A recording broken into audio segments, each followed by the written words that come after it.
Same actions will always give the same results. इस line को as example मैं आपको समझाने की कोशिश करता हूँ। Same actions will always give the same result.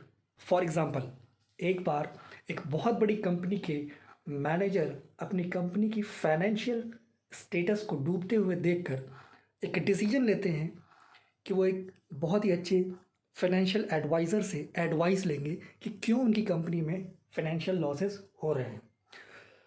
इसके लिए उन्होंने अपने शहर के सबसे बड़े फाइनेंशियल एडवाइज़र से अपॉइंटमेंट लिया और टाइम पर पहुंच गए।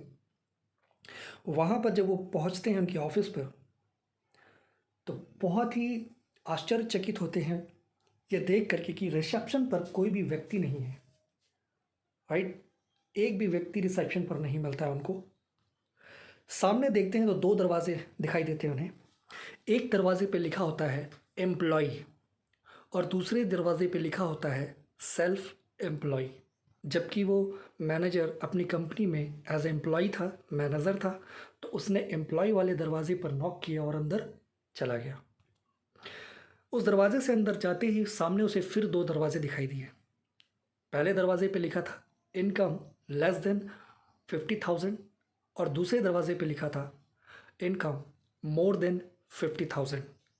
जबकि उस मैनेजर की income less than 50,000 per month थी, तो उसने पहला वाला दरवाज़ा जिस पर लेस देन 50,000 इनकम मेंशन थी उस दरवाजे को नॉक किया और अंदर चला गया।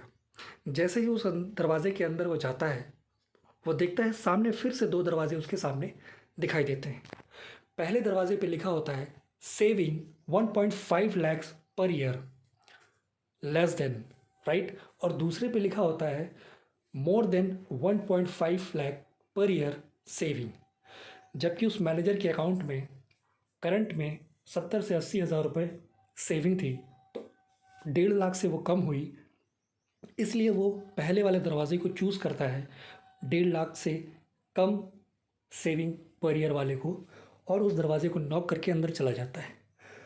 जैसे ही वो उस दरवाजे के अंदर जाता है, वो बहुत ही अचंभे में होता है कि वो उसी रोड पर बाहर निकल आता है जिस रोड से वो उस ऑफिस के अंदर दाखिल हुआ था।